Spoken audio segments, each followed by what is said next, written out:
The Awakening by Kate Chopin, Chapter 25. When the weather was dark and cloudy, Edna could not work. She needed the sun to mellow and temper her mood to the sticking point. She'd reached a stage when she seemed to be no longer feeling her way, working when in the humor with sureness and ease, and being devoid of ambition and striving not toward accomplishment, she drew satisfaction from the work in itself. On rainy or melancholy days, Edna went out and sought the society of the friends she had made at Grand Isle. Or else she stayed indoors and nursed a mood which she was becoming too familiar for her own comfort and peace of mind. It was not despair, but it seemed to her as if life were passing by, leaving its promise broken and unfulfilled. Yet there were other days when she listened and was led on and deceived by fresh promises which her youth held out to her. She went again to the races, and again. Alcée Arobin and Mrs. Highcamp called for her one bright afternoon in Arobin's drag. Mrs. Highcamp was a worldly but unaffected, intelligent, slim, tall, blonde woman in the 40s, with an indifferent manner and blue eyes that stared. She had a daughter who served her as a pretext for cultivating the society of young men of fashion. Alcée Arobin was one of them. He was a familiar figure at the racecourse, and at the opera, and at the fashionable clubs. There was a perpetual smile in his eyes which seldom failed to awaken a corresponding cheerfulness in anyone who looked into them and listened to his good-humored voice. His manner was quiet and at times a little insolent. He possessed a good figure, a pleasing face, not overburdened with depth of thought or feeling, and his dress was that of the conventional man of fashion. He admired Edna extravagantly after meeting her at the races with her father. He had met her before on other occasions, but she seemed to him unapproachable until that day. It was at his instigation that Mrs. Highcamp called to ask her to go with them to the Jockey Club to witness the turf event of the season. There were possibly a few trackmen out there who knew the racehorse as well as Edna, but there was certainly none who knew it better. She sat between her two companions as one having authority to speak. She laughed at Arobin's pretensions and deplored Mrs. Highcamp's ignorance.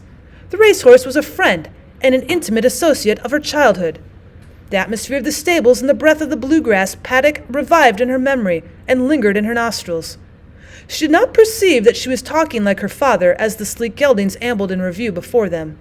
She played for very high stakes, and fortune favored her. The fever of the game flamed in her cheeks and eyes, and it got into her blood and into her brain like an intoxicant. People turned their heads to look at her, and more than one lent an attentive ear to her utterances, hoping thereby to secure the elusive but ever-desired tip. Arobin caught the contagion of excitement which drew him to Edna like a magnet.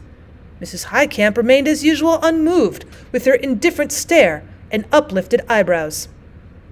Edna stayed and dined with Mrs. Highcamp upon being urged to do so. Arobin also remained and sent away his drag. Dinner was quiet and uninteresting, save for the cheerful efforts of Arobin to enliven things.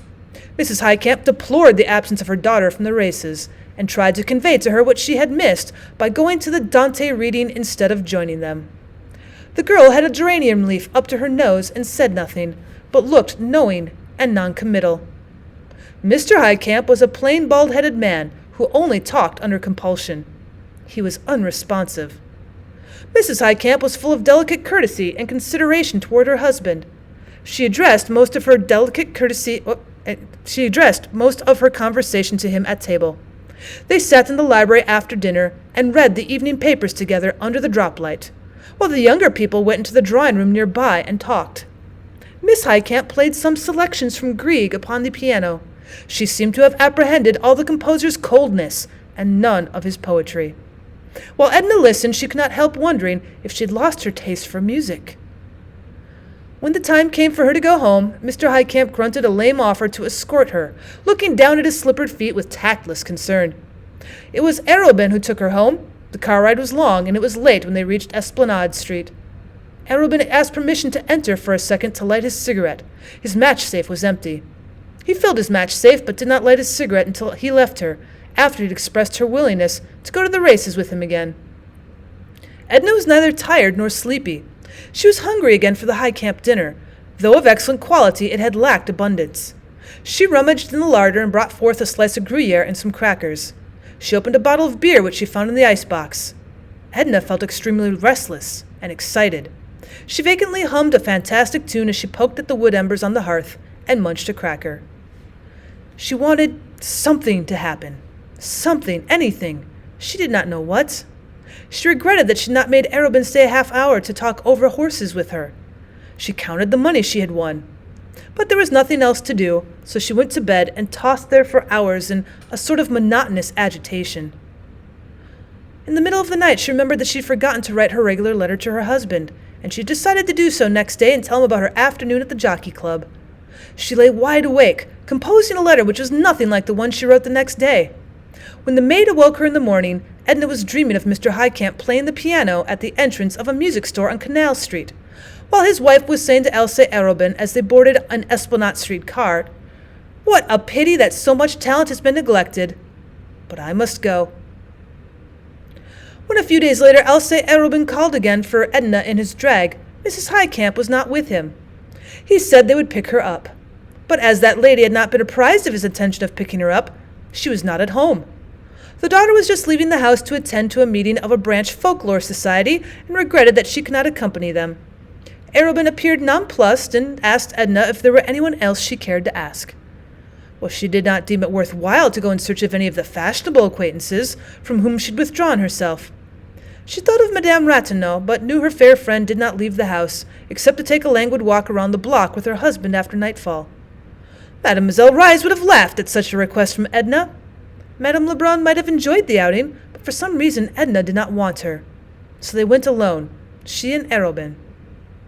The afternoon was intensely interesting to her.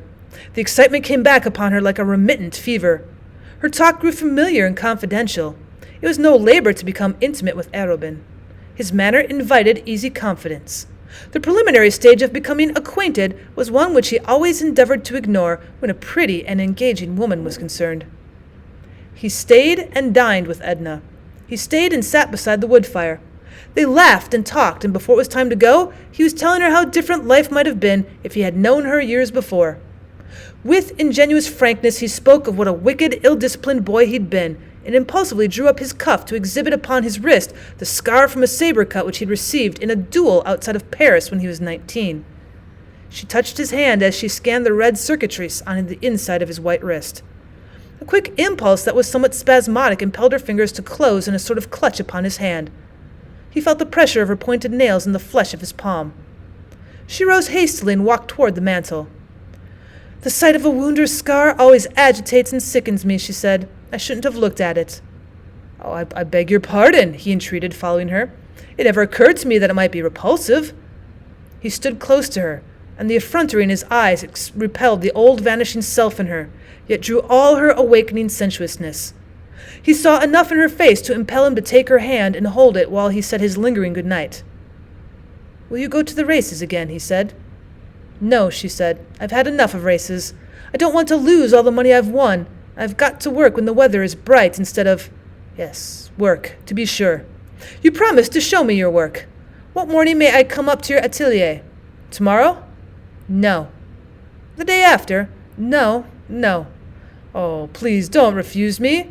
I know something of such things. I might help you with a stray suggestion or two." "No. Good night. Why don't you go after you've said good night? I don't like you." She went on high, excited pitch and attempted to draw away her hand. She felt that her words lacked dignity and sincerity, and she knew that he felt it. "Oh, I'm sorry you don't like me. I'm sorry I offended you. But how have I offended you? What have I done? Can't you forgive me?" And he bent and pressed his lips upon her hand as if he wished never more to withdraw them. "Mr. Arobin," she complained, "I'm greatly upset by the excitement of the afternoon. I'm not myself. My manner must have misled you in some way. I wish you to go, please." She spoke in a monotonous, dull tone. He took his hat from the table and stood with eyes turned from her, looking into the dying fire. For a moment or two he kept an impressive silence. "Your manner has not misled me, Mrs. Pontellier," he said finally. "My own emotions have done that. I couldn't help it. When I'm near you, how could I help it? Don't think anything of it. Don't bother, please. You see, I go when you command me. If you wish me to stay away, I shall do so. But if you let me come back, Oh, will you let me come back?" He cast one appealing glance at her, to which she made no response. Elsa Arobin's manner was so genuine that it often deceived even himself. Edna did not care or think whether it were genuine or not. When she was alone, she looked mechanically at the back of her hand, which he had kissed so warmly. Then she leaned her hand down on the mantelpiece. She felt somewhat like a woman who in a moment of passion is betrayed into an act of infidelity, and realizes the significance of the act without being wholly awakened from its glamour. The thought was passing vaguely through her mind. What would he think? She did not mean her husband. She was thinking of Robert Lebrun. Her husband seemed to her now like a person whom she'd married without love as an excuse. She lit a candle and went up to her room. Alcée Arobin was absolutely nothing to her. Yet his presence, his manners, the warmth of his glances, and above all the touch of his lips upon her hand, had acted like a narcotic upon her. She slept a languorous sleep, interwoven with vanishing dreams.